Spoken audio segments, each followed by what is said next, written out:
Dans une interview à Gala parue le 24 décembre 2022, Chantal Goya a abordé le thème de Noël. La chanteuse a révélé les cadeaux qu'elle avait l'habitude d'offrir à ses enfants et petits-enfants, et a raconté un mauvais souvenir survenu en 1980. C'est en 1964 que Chantal Goya a fait la connaissance de l'auteur-compositeur-interprète Jean-Jacques Debout. Lors de leur rencontre, celui-ci s'est adressé à la chanteuse en lui faisant une incroyable prédiction.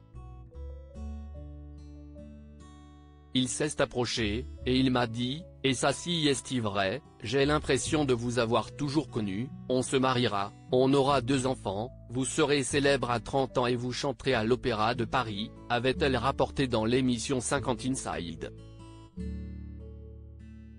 Tout ce que lui a déclaré Jean-Jacques Debout a finalement eu lieu. Le couple s'est ainsi marié en 1966 et a eu 2 enfants. Jean-Paul, né la même année, et Clarisse, née en 1968. Ces derniers ayant depuis eu des enfants, les amoureux qui font chambre à part sont désormais grands-parents.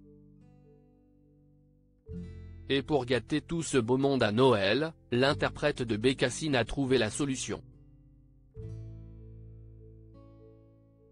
Pour mes enfants, ce sera des pulls col roulé en cachemire et pour mes petits-enfants plutôt des cadeaux pratiques, a-t-elle déclaré lors d'une interview à Gala consacrée à cette fête. Ce Noël à l'île de Ré qui ne s'est pas déroulé comme prévu, Chantal Goya a confié qu'elle n'avait pas souvenir d'avoir déjà été déçue par un cadeau reçu à Noël. En effet, celle qui était amie avec Johnny Hallyday demande toujours des cadeaux pratiques comme un agenda, un pyjama en pilou, une eau de toilette. Tout ce qui pourra m'être utile en tournée, a-t-elle précisé. Et si la plupart de ces fêtes de Noël se sont bien déroulées, elle garde en mémoire celles de l'année 1980, qui ne se sont pas du tout passées comme prévu. On devait fêter Noël à l'île de Ré. Les trains étant bloqués par la neige, j'ai dû partir en voiture. Sur l'autoroute à Poitiers, à cause du verglas, la voiture a fait une embardée contre la barrière de sécurité alors que je roulais à 120 km/h, a-t-elle raconté.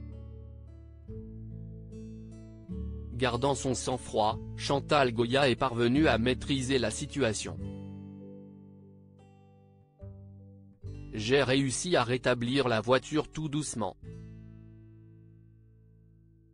Je me suis arrêté à la première station-service et impossible d'ouvrir ma portière.